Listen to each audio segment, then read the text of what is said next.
નમસ્તે વિદ્યાર્થી મિત્રો, હું Pankaj Jaiswal, faculty representative from the Maharaja Sayajirao university of Baroda MS university from all Gujarat student union AGSU.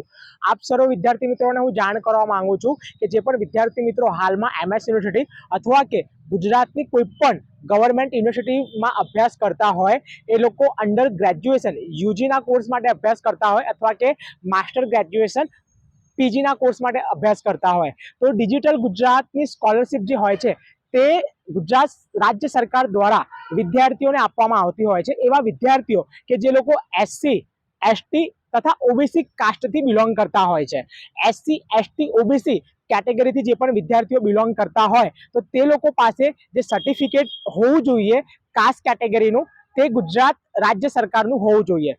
અધર રાજ્યનું જો સર્ટિફિકેટ હશે તો કોઈ પણ વિદ્યાર્થીને સ્કોલરશિપ મળે નહીં. આમાં ફરજિયાત છે કે વિદ્યાર્થી મિત્રો પાસે ગુજરાત રાજ્ય સરકારનું જ કાસ્ટ કેટેગરીનું સર્ટિફિકેટ હોવું જોઈએ. વાત કરીશું કે 18 જુલાઈ 2025ના રોજથી લઈને 31 જુલાઈ 2025 સુધી આ જે રજીસ્ટ્રેશન પ્રોસેસ છે ડિજિટલ ગુજરાત માટે, તે ઓનલાઈન પ્રક્રિયા ચાલુ રહેશે. લાસ્ટ ડેટ જે અંતિમ ડેટ છે તે છે 31મી જુલાઈ 2025. જે પણ વિદ્યાર્થી મિત્રો faculty of commerce, faculty of arts, faculty of science, જેટલી પણ ફેકલ્ટીઓ આવેલી છે ગુજરાત સરકારની ગવર્મેન્ટ યુનિવર્સિટીમાં, એ પછી એમએસ યુનિવર્સિટી હોય કે કોઈ પણ યુનિવર્સિટી હોય, તો તેમાં તે વિદ્યાર્થીઓ અપ્લાય કરી શકે છે. હવે આની નોટિસ જે છે તે મારા દ્વારા મારા ઇન્સ્ટાગ્રામ પેજ ઉપર મૂકી દેવામાં આવી છે, તો આપ સર્વ વિદ્યાર્થી મિત્રો ત્યાંથી જોઈ શકશો કે અપ્લાય કયા વેબસાઇટ ઉપર જઈને અને કયા કયા જે ડોક્યુમેન્ટ્સ છે, જે ઇમ્પોર્ટન્ટ ડોક્યુમેન્ટ છે, કમ્પલસરી ડોક્યુમેન્ટ છે, તેની જરૂરિયાત છે. તો વિદ્યાર્થી મિત્રો ખાસ કરીને એ ડોક્યુમેન્ટની લિસ્ટ તમે એકવાર ચેક કરી લેજો. મારું ઇન્સ્ટાગ્રામ પેજ છે FR પંકજ જાયસવાલ, ત્યાંથી આપ સર્વ વિદ્યાર્થી મિત્રોને જે માહિતી છે ત્યાં મળી જશે ડિજિટલ ગુજરાત સ્કોલરશિપની. અંતિમ તારીખ 31મી જુલાઈ આપવામાં આવેલી છે. 31મી જુલાઈ સુધી દરેક વિદ્યાર્થીઓને આ જે સ્કોલરશિપનું ફોર્મ છે ડિજિટલ ગુજરાતના પોર્ટલ પર ઓનલાઈન ભરવાનું રહેશે. હાલમાં અત્યારે કોઈને પણ કેમ્પસમાં આવીને ફોર્મ જમા કરાવવાનું રહેશે નહીં. કેમ્પસમાં ફોર્મ જમા કરાવવાની જે તારીખ છે એ નવી તારીખ જાહેર કરવામાં આવશે, ત્યારે આપ સર્વ વિદ્યાર્થી મિત્રોને જે ફોર્મ છે અહીં આવીને જમા કરાવવાનું રહેશે. તો અત્યારે ખાલી તમારે એમએસયુના માફ કરજો ડિજિટલ ગુજરાતના પોર્ટલ પર ઓનલાઈન એપ્લિકેશન ફોર્મ કરવાનું રહેશે. વાત કરીશું કે ધોરણ 12ના જે પણ વિદ્યાર્થીઓ ધોરણ 12 પાસ કરીને પ્રથમ વર્ષમાં આવ્યા છે તે લોકોને 3 ડોક્યુમેન્ટ ખાસ યાદ રાખજો. ધોરણ 12નું રિઝલ્ટ, ધોરણ 10નું રિઝલ્ટ અને સ્કૂલ લિવિંગ સર્ટિફિકેટ જે ધોરણ 12 પછી આપવામાં આવે છે સ્કૂલમાંથી, આ 3 ડોક્યુમેન્ટ એ લોકોને ખાસ ત્યાં પોર્ટલ ઉપર અપલોડ કરવાનું રહેશે.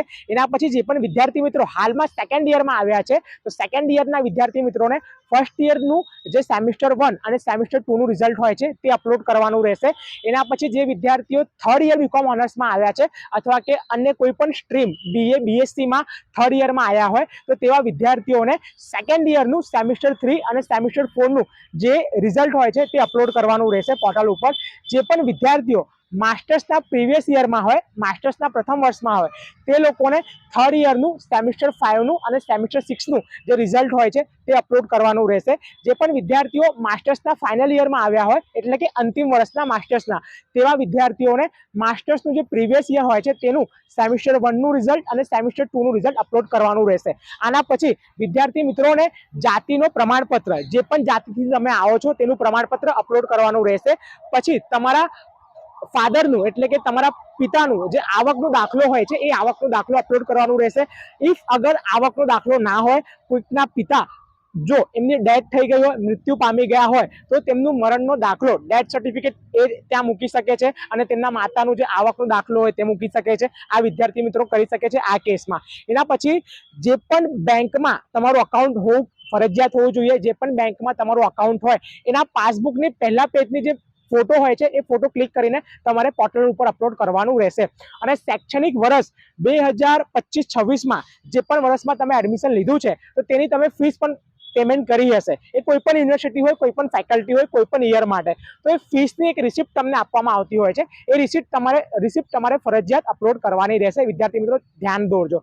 ફેકલ્ટી ઓફ કોમર્સમાં થર્ડ યર બીકોમના વિદ્યાર્થીઓનું હજુ એડમિશન પ્રક્રિયા શરૂ કરવામાં આવ્યો નથી, તો આપ સર્વ વિદ્યાર્થી મિત્રોને રાહ જોવાની વિનંતી કરું છું.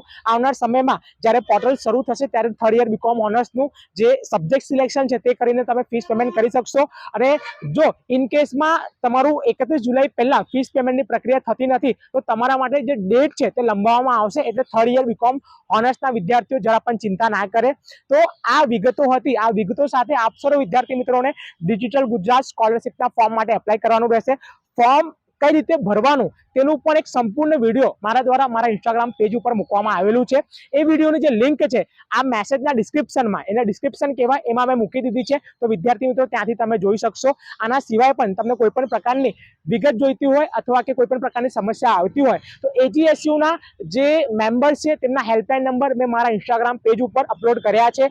Second year, third year, first year અથવા કે માસ્ટર્સના, તો એ દરેક હેલ્પલાઇન નંબર ઉપર સંપર્ક કરીને તમે માહિતી મેળવી શકો છો. અને હજુ પણ વધારે માહિતી જોઈતી હોય અને રેગ્યુલર તમને અપડેટ જોઈતી હોય તો મારા ઇન્સ્ટાગ્રામ પેજ FR પંકજ જાયસવાલને ફોલો કરી શકો છો. નમસ્કાર.